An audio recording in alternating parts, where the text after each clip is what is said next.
வெயிலுக்கு உடனே சில்லுன்னு ஏதாவது சாப்பிட்ணுன்னு ஆசைப்பட்டீங்கன்னா, இந்த குலுக்கி சர்பத்தை ட்ரை பண்ணுங்கள். நல்ல ரிஃப்ரெஷிங்காக இருக்கும். அதை எப்படி ரெடி பண்ணுறதுன்னு பார்க்கலாம். 2 டீஸ்பூன் சப்ஜா சீட்ஸை தண்ணியில் ஒரு 5 நிமிஷத்துக்கு ஊற வச்சுக்கோங்க. இன்றைக்கி சாத்துக்குடி யூஸ் பண்ணி தான் செய்ய போகிறோம். 2 சாத்துக்குடி எடுத்திருக்கேன். அதை கட் பண்ணிவிட்டு ஜூஸ் எடுத்து வச்சுக்கோங்க. இது 3 பேர் நல்லா தாராளமாக சாப்பிட்லாம். ஒரு பச்சை மிளகாவை கீறி வச்சுக்கோங்க. வீடியோ பார்க்குறவங்க நம்ம சேனலை சப்ஸ்கிரைப் பண்ணிக்கோங்க. உங்கள் ஃபேமிலி அண்ட் ஃப்ரெண்ட்ஸுக்கும் மறக்காமல் ஷேர் பண்ணிவிடுங்க. இப்போது சர்பத்தை ரெடி பண்ணிக்கலாம். ஒரு கிளாஸ் டம்ளரில் ஊறின சப்ஜா விதையை 2 டேபிள் ஸ்பூன் சேர்த்துக்கோங்க.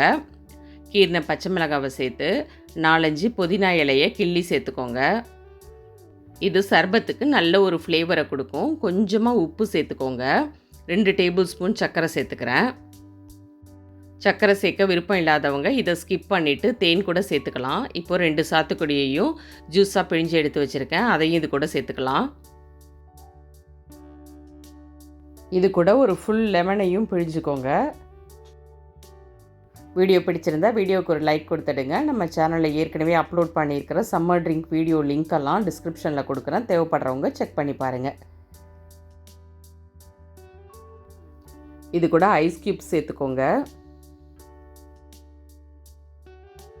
நல்லா சில் வாட்டராக இது கூட சேர்த்து நல்லா குலுக்கி விட்டுக்கலாம்.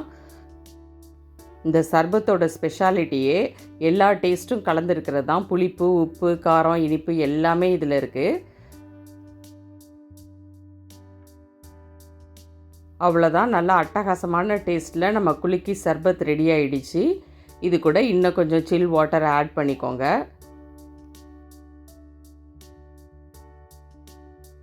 வெளியில் போயிட்டு வரவங்களுக்கு கொஞ்சம் நிறையவே இதை ப்ரிப்பேர் பண்ணி வச்சுக்கோங்க. வேணும்னு கேட்டு வாங்கி 2-3 கிளாஸ் குடிச்சிடுவாங்க. நீங்கள் உங்கள் வீட்டில் ப்ரிப்பேர் பண்ணிவிட்டு எப்படி இருந்ததுங்கிறத கமெண்ட்ஸில் ஷேர் பண்ணுங்கள். நாளைக்கு வேறு ஒரு வீடியோவில் மீட் பண்ணலாம். Thank you.